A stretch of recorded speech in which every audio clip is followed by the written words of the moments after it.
What's the crack, everyone? It's Connor here. Hope you're all keeping well. So I'm currently on historic Joy Street, and I'm going to tell you a few hidden facts and secrets about this very, very interesting street. So this is Joy Street here, okay? So it's named after the Joy family of Francis Joy and Henry Joy McCracken fame.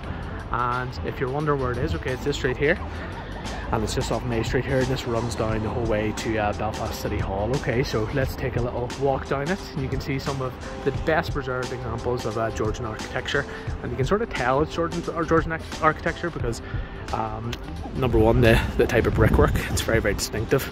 The type of little intricacies all over the building, and apparently the very tall chimney stacks are an example of what Georgian architecture usually looks like. So most of the houses down the street would have been built around the 1830s or so, and they were first residents of them would have been mainly businessmen and wealthy landowners, and basically they're relatively rich in the city. There are a few intricate features that you may not have known about also. So we're going over here and see these little holes in the walls here, okay, with a little bar of metal.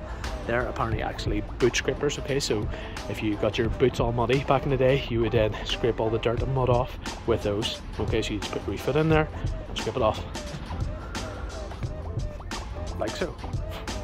And as we move on, in terms of the residents living here in the mid-1800s, it was mainly students who were attending the newly founded Queen's College, which was the precursor to Queen's University Belfast. Then as we reach the early 1900s, you would have seen more theatre performers and musicians living in these houses, and they would have lodged here before actually performing just up the road in the Empire. And one of the most famous residents who lived here was actually Charlie Chaplin, who lived in number 24, just right in front of me.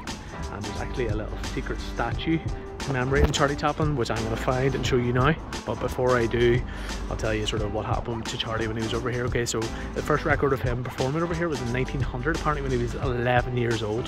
Then he came back in 1907 when he was 16 years old. Back to that hidden statue of Charlie Chaplin. Okay, so if you go down the street a little bit here, towards the May Street direction, and you look at this like more modern office block, it's actually quite nice. Like, they've got that sort of bronze effect, so hopefully that'll go that sort of greeny style that happens with a lot of Belfast roofs when they oxidize, and it goes that green colour on the copper sort of coated roofs. But anyway, back to the statue. Can you see it there? No? Okay, let's zoom in. If you look at the corner here, that right there is Charlie Chaplin himself. How cool is that? Hope you all enjoyed that little video of some of the history of historic Joy Street. If you enjoy videos like this and travel videos from around the world as well, make sure you subscribe to this channel and like and comment under the video. Thanks for watching, guys.